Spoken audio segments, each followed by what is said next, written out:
Começa agora a Rede Escola Notícias da Educação, que hoje tem como destaque a ciência. No Rio de Janeiro, o Museu de Astronomia e Ciências Afins capacita professores da rede pública para observar as estrelas.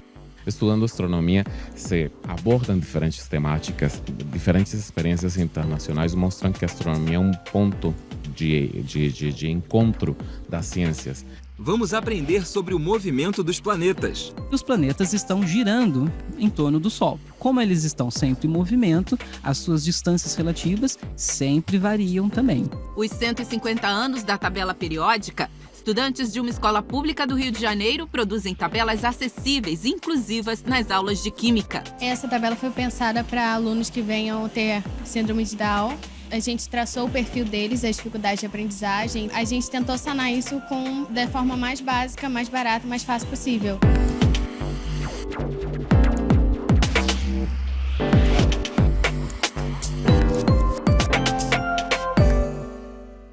A gente aprende na escola que os planetas do Sistema Solar seguem a seguinte ordem: Mercúrio, Vênus, Terra, Marte, Júpiter, Saturno, Urano e Netuno. Plutão já fez parte dessa lista aí, mas deixou de ser planeta em 2006. Nas aulas de ciência também aprendemos qual planeta mais próximo da Terra. Se você acha que a resposta certa é Vênus ou Marte, só porque um vem antes e o outro depois da Terra, saiba que não é bem assim não.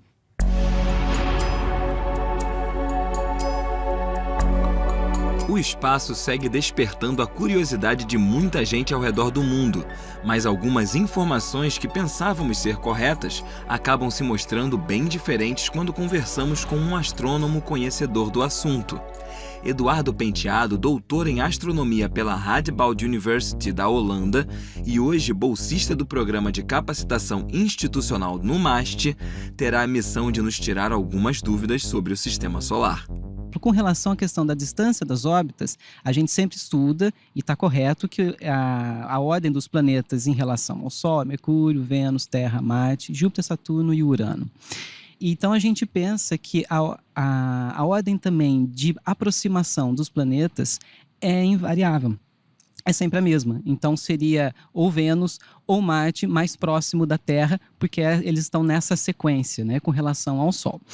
Mas acontece que os planetas estão girando em torno do Sol, né? Estão rodopiando ali na sua órbita, todos eles. Então, em alguns momentos, um planeta vai estar mais próximo do outro, enquanto o outro está mais distante. Então, como eles estão sempre em movimento, as suas distâncias relativas sempre variam também. Qual planeta está mais próximo da Terra? Independentemente do que você aprendeu na infância, não há uma resposta, até porque tudo isso está sempre mudando. Tudo na astronomia é relativo. Cada planeta tem uma velocidade com que realiza o seu período orbital, né? Ou seja, com que gira em torno do Sol.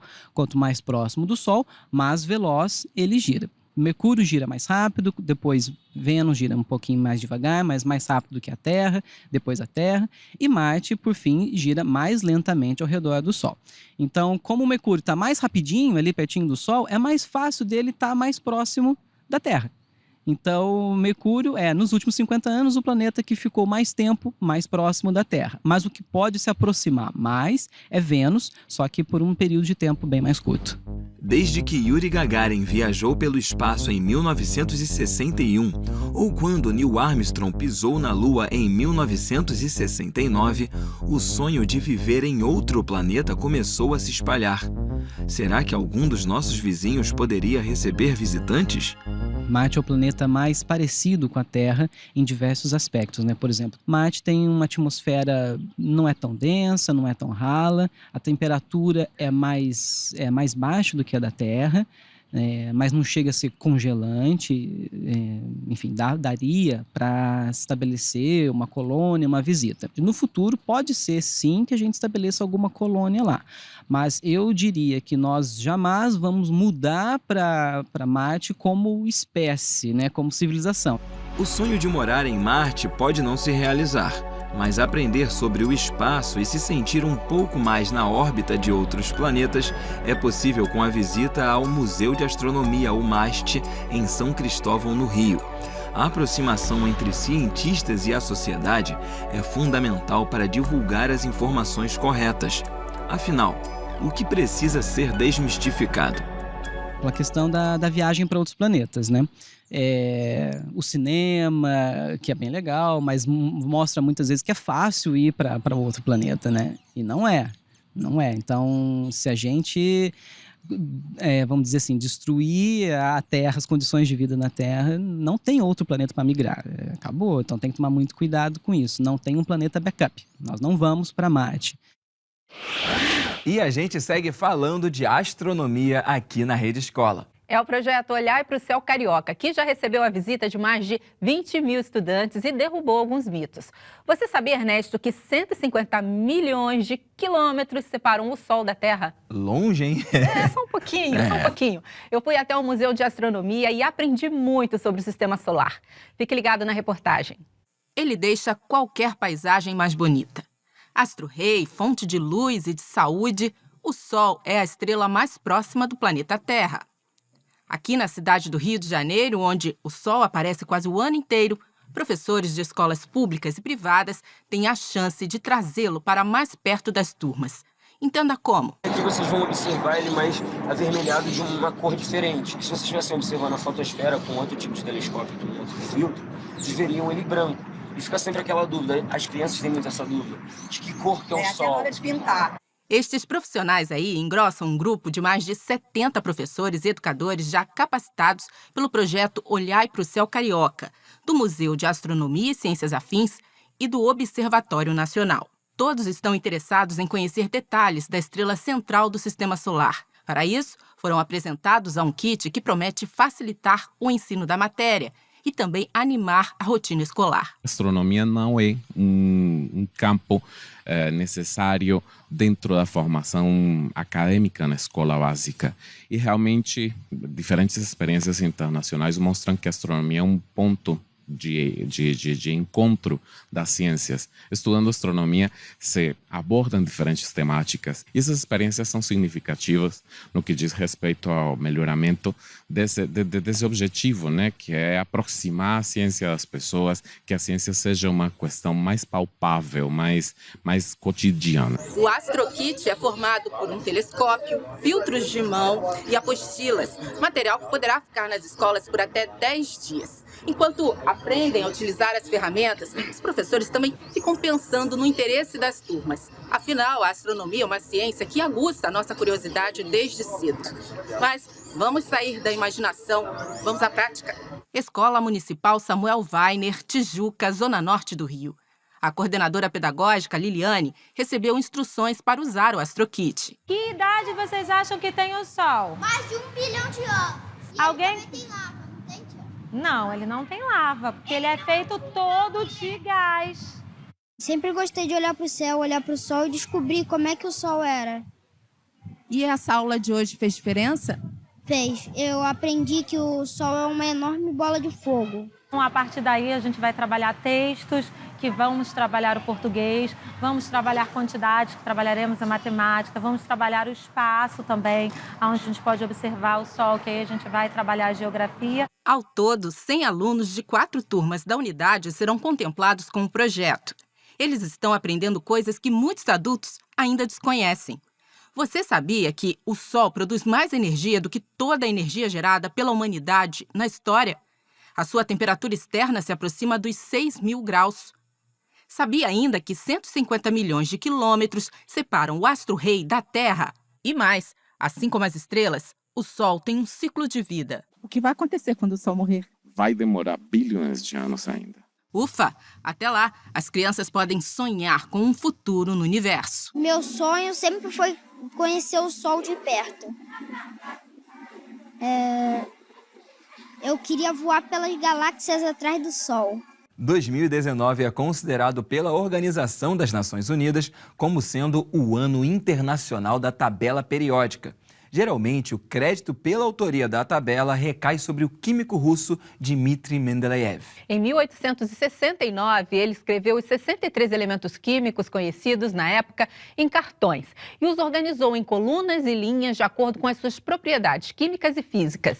Químicos como Dalton e Newlands já tinham trabalhado na organização dos elementos bem antes de Mendeleev, Mas a tabela organizada pelo químico russo foi marcante por 2 aspectos. O primeiro deles, porque reconheceu que existiam elementos que ainda seriam descobertos. E segundo, por ter deixado espaço para o que viria a ser conhecido.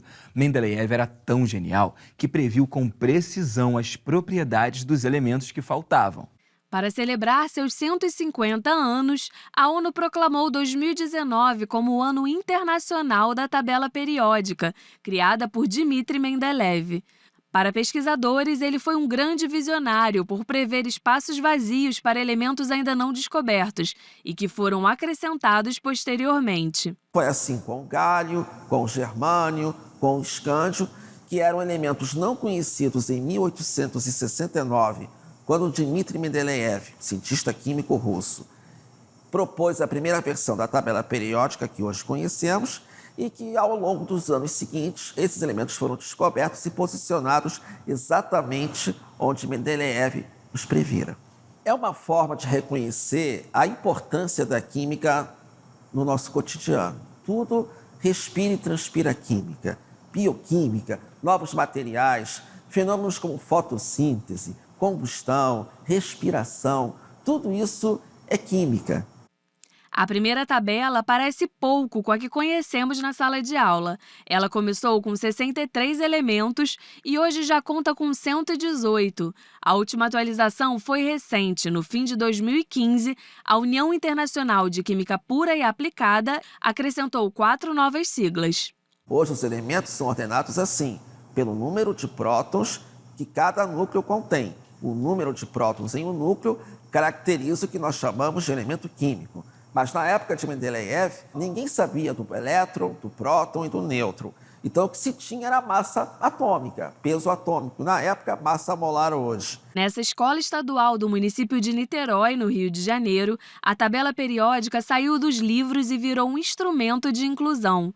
Com a ajuda do professor de Química, os próprios alunos inventaram uma versão adaptada de dar orgulho ao criador russo Mendeleev.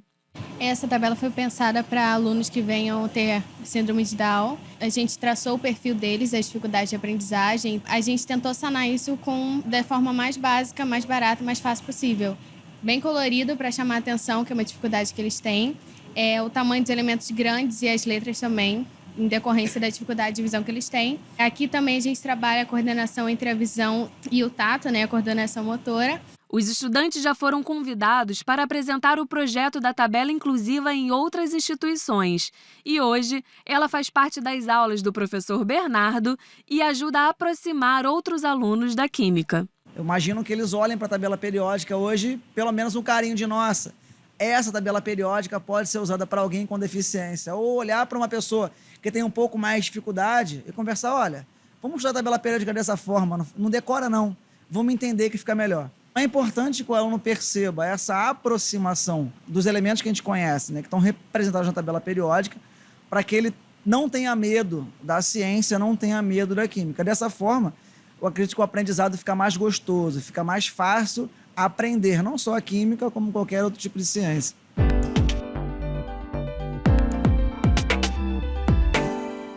Ainda menino, o homem que conquistou os céus queria voar. Quase que sem piscar os olhos, lia as histórias de Júlio Verne, seu autor preferido. Alberto, de sobrenome histórico Santos Dumont, nasceu no dia 20 de julho de 1873, na cidade de Palmira, em Minas Gerais. À espera de melhores oportunidades, eu me exercitava construindo aeronaves com hastes de palha e cujos propulsores eram acionados por tiras de borracha enroladas ou fazendo efêmeros balões de papel de seda. O menino cresceu e, aos 19 anos, foi para a França estudar física, química e mecânica. No exterior, transformou o sonho em inventos reais.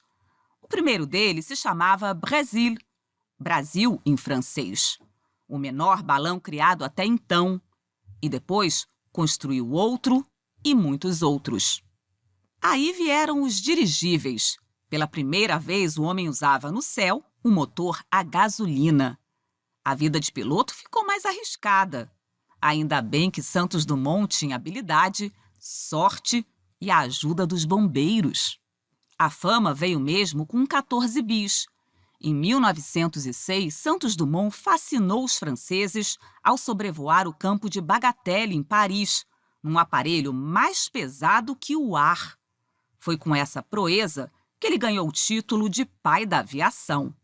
Esta experiência e a de 12 de julho de 1901 me proporcionaram os 2 momentos mais felizes de toda a minha vida.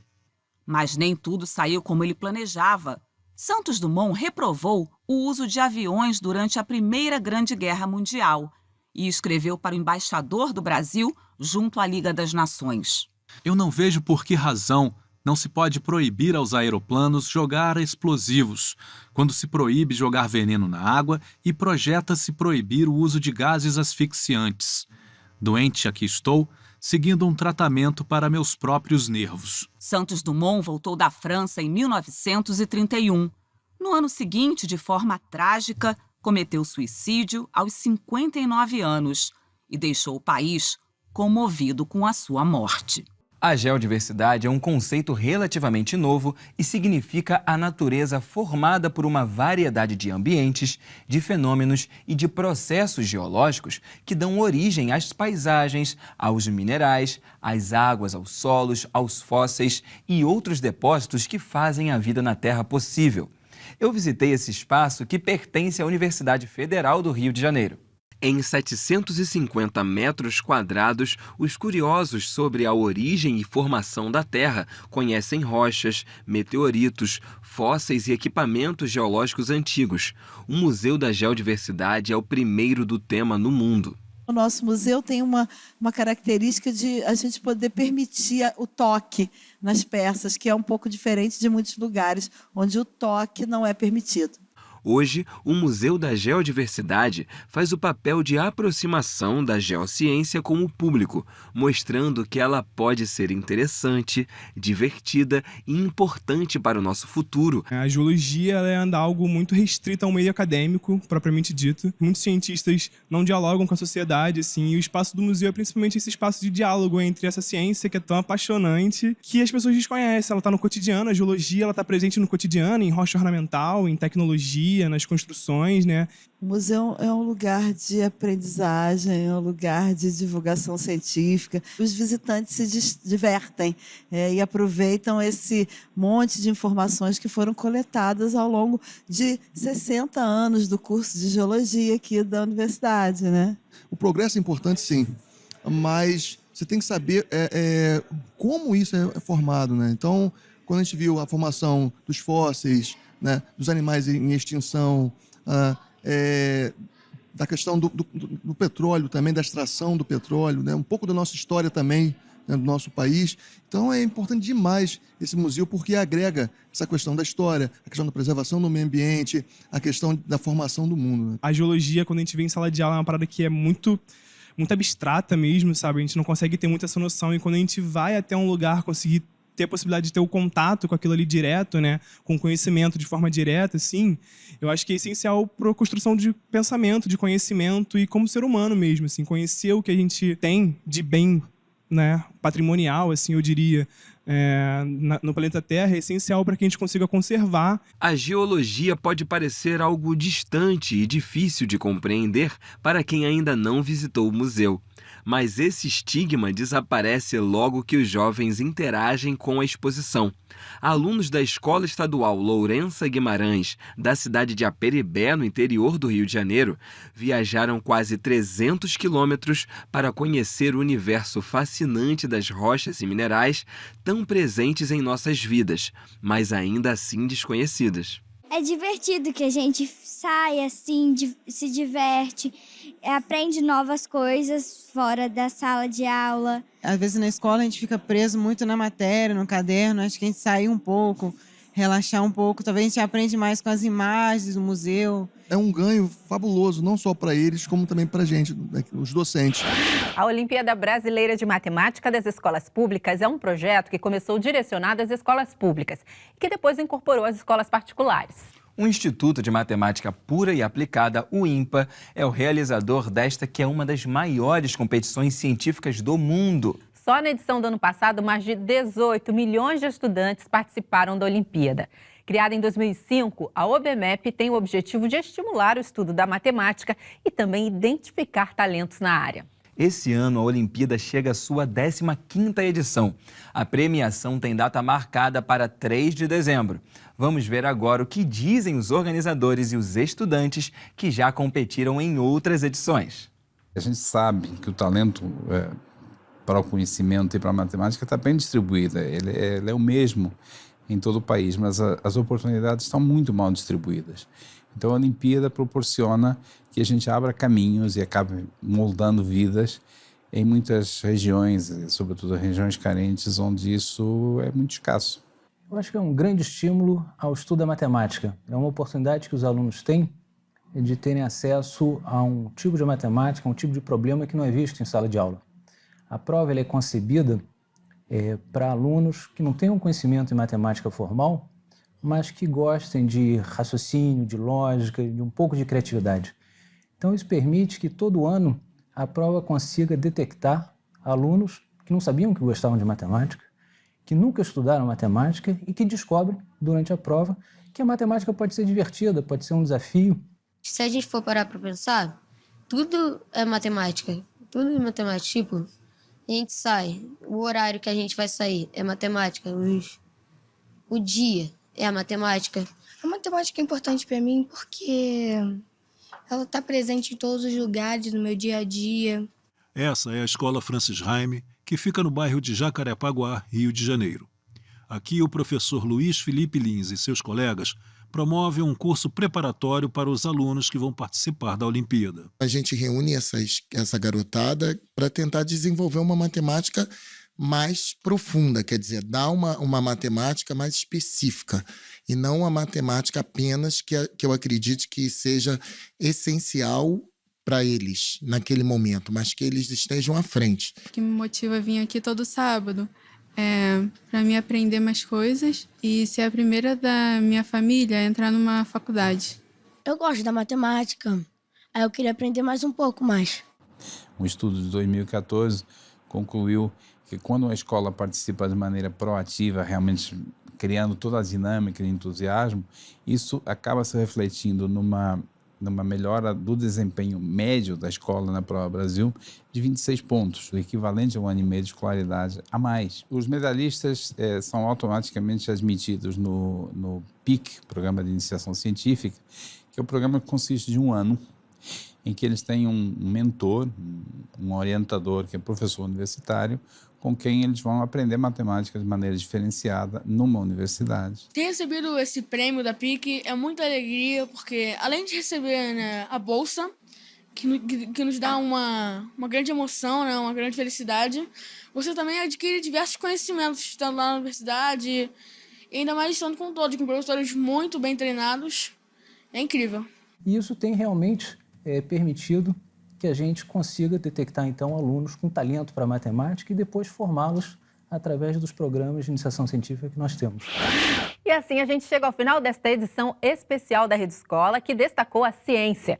Se você deseja ver ou rever o nosso programa, acompanhe a gente no site tvescola.org.br. E na TV também. Se ligue nos horários: sexta-feira às 19 horas, sábado às 16 horas, domingo ao meio-dia e segunda-feira ao 12:30, horário de Brasília. Quem vive no Rio Grande Rio ou Niterói, a Rede Escola é transmitida pela Multirio, canal 26 da NET, toda terça-feira, às 20 horas.